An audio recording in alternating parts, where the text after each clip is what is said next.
With Season 1 right around the corner, you might be thinking about trying a new class, and this Necromancer build is awesome. It's relaxing, easy to play, and honestly doesn't require a lot of brain power, at least as far as I can tell. It excels at both clearing groups of monsters and single target, and really captures the class fantasy of an undead summoner. This build is known for being a top tier leveling build for Necro, so it is a great starting build for Season 1. This build is the Sever Necromancer. Now before we get in the build, don't forget to click that like button, subscribe, and check me out on Twitch to see live gameplay. All right, let's begin starting with the skill tree. So we're going to start with Reap. Swipe an ethereal scythe in front of you, dealing damage. Hitting an enemy with Reap increases your damage reduction by 15% for 2 seconds. So this build is going to get that DR right off the bat with our basic skill. We're going to get Enhanced Reap, which says if an enemy hit by a Reap dies within 2 seconds, you gain plus 30% attack speed for 2 seconds. That is awesome. And then we're going to get Acolyte's Reap. Reap forms a corpse under the first enemy hit, can only occur every 4 seconds. The reason this is really great is because we need corpses because we want to be using them, which gives us essence, as you'll see later on. And it also gives us a never-ending supply to resummon our minions or to heal our minions with those skeletal priests. All right, moving into the core tree, we're going to go ahead and get the namesake of the build, Sever. A specter of you charges forward and attacks with its scythe for 92% damage, then returns to you and attacks again for 29% damage. This is awesome. This ability is way better than I thought it was. I love the AoE ability of this skill. Once you pull everything in with corpse tendrils, you can actually just sever everything in an awesome AoE. It's actually quite good. Then we get Enhanced Sever, which says Sever damages enemies along its path for 40% of its initial damage. So anything between you and your target will get hit. And then finally Supernatural Sever. Sever deals 2% increased damage for each minion you have upon cast. And so you can see the synergy here with sort of the Summoner Necro plus the Sever. You're going to get 2% increased damage for each minion. Really going to encourage you to have as many minions as you possibly can. Also in the core tree, we're going to be getting Hewed Flesh. It says lucky hit, your damage has up to a 12% chance to create a corpse at the target's location. This chance is doubled against bosses. This is great once again for those corpses which we need for corpse explosion, for summoning minions, etc. Then we're also going to get 1 point into unliving energy as a prerequisite to get imperfectly balanced. Your core skills cost 9% more essence but deal 15% increased damage. This is great. Sever gets really strong with all these bonuses. Moving on to this part of the skill tree, we're going to get Corpse Explosion. This is going to do really great AoE damage. We're going to get Enhanced Corpse Explosion to increase the radius by 15%, and then we're actually going to get Blighted Corpse Explosion. This is actually a key part of the build. Check this out. Corpse Explosion becomes a darkness skill, and instead of exploding, it releases a Vile Miasma, dealing 110% shadow damage over 6 seconds. This is really great because we're now dealing shadow damage, which is actually a key part of the build. Actually, if you look at our basic and our core skills, those are already shadow. So now Corpse Explosion is also shadow, so you can start to see the trend happening here with this build, and its damage over time, which is really nice. We're gonna get 3 points into Skeletal Warrior Mastery. Increases the damage and life of your skeletal warriors by 45%, which is awesome. And then Grim Harvest, consuming a corpse generates 6 essence. This is great. You don't even really need to use your basic skill all that often when you're generating all these different corpses from the passives we just went through and your basic skill. And then when you use those corpses, either summoning a minion or causing a corpse explosion, this is going to generate essence, which is really awesome. And then when you consume a corpse, you're also going to deal 9% increased damage for 6 seconds. So make sure to be consuming a corpse every 6 seconds to keep that 9% damage, which is really nice. 3 points into Skeletal Mage Mastery. Same exact thing as the warriors, except it's just for the mages. We get increased damage and life of those mages. Then we're going to get Corpse Tendrils. This skill is really awesome. Check it out. Veins burst out of a corpse, pulling in enemies, stunning them for 3 seconds and dealing 20% damage to them. Does not consume the corpse. I love that. Basically, you use Corpse Tendrils and then use Corpse Explosion because the corpse was not consumed by the tendrils. And check this out. We're going to upgrade it to Enhanced Corpse Tendrils. Enemies who are in range of Corpse Tendrils are slowed by 50% before being pulled. Enemies damaged by Corpse Tendrils are made vulnerable for 3 seconds. Vulnerability is such a good,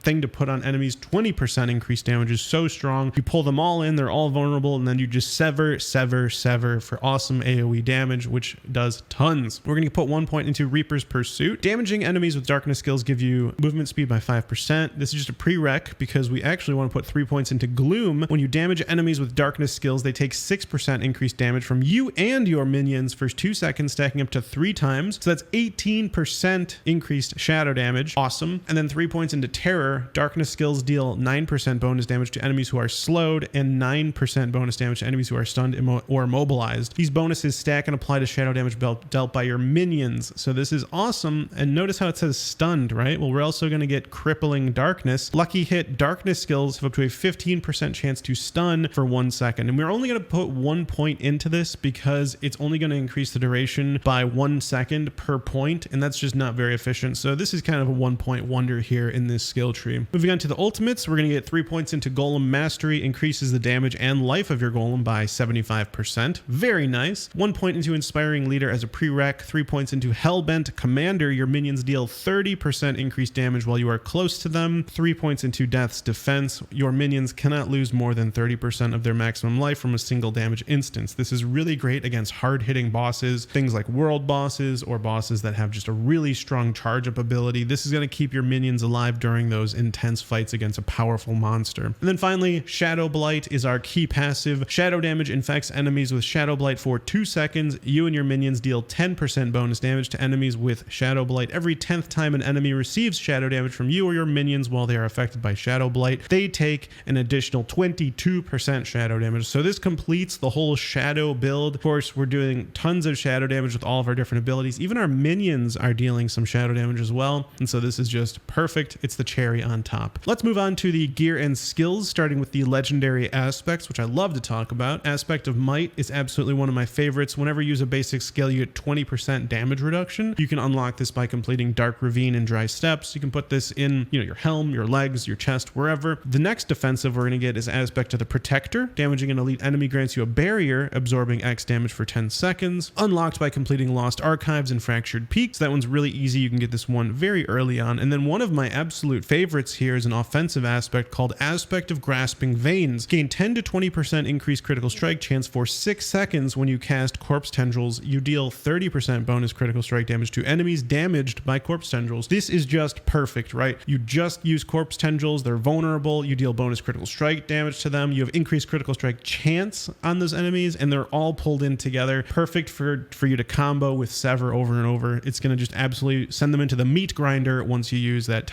Corpse Tendrils ability. It's awesome. You can unlock this by completing the Corrupted Grotto in Kyrgyzstan. And then finally, my absolute favorite defensive aspect. In the pants, we have Aspect of Disobedience. You gain 0.25 to 50% increased armor for 4 seconds when you deal any form of damage, stacking up to 50%. Absolutely incredible. Armor is so good in Diablo 4, so this is just perfect for that. You can unlock this by completing Halls of the Damned in Kyrgyzstan. Now in our boots, we're going to get Wind Striker's Aspect. Critical strikes grant movement speed. Unlocked by completing Shiv to Ruins in Kyrgyzstan. We are going to get increased critical strike chance from Aspect of Grasping Veins, and so we should definitely be getting some crits during that whole combo wombo there. In our amulet, we're going to get Aspect of Reanimation. Your skeletons gain increased damage while alive, up to 20 to 30% after 10 seconds. This is just awesome. Talk about making your skeletons stronger. You can unlock this by completing Alderwood in Skazglen. And again, we're putting this in the amulet, so your skeletons are going to get even 50% more than that. In the ring slot, we're going to get Blighted Aspect. You deal 50 to 120% increased damage for 6 seconds after the Shadow Blight key passive damages enemies 10 times. This is huge. 50 to 120% increased damage. That is absolutely crazy. You can unlock this by completing Akan's Grasp and Hawazar. See, this is a great build. We can get some really strong aspects guaranteed through these dungeons, which is really, really awesome. Love this aspect. And finally, Aspect of the Umbral, another one of my favorites, probably my favorite resource aspect. Check this out. Restore 1 to 4 of your primary resource when you crowd control an enemy. Absolutely love it. You'll be getting tons of your resource back just by simply crowd controlling enemies, unlocked by completing Champion's Demise in Dry Steps. So those are the legendary aspects. I think they're all super easy to get. Here we go in the gem slots. We're going to get Amethyst in the weapon. This is going to increase your damage over time. We have so many things that are actually damage over time, so this is perfect. We're going to get Ruby for the armor to increase our maximum life, which is really strong. And then finally the Skull for armor. Armor is just so good. It increases our physical damage reduction, all of our elemental damage reductions. It's fantastic. We went through our skills, but basically we want to, if we're getting things that increase our minions' strength, we want Raised Skeleton. This is going to be our skeletal skirmishers and also our skeletal mages. You can see here we actually opt to get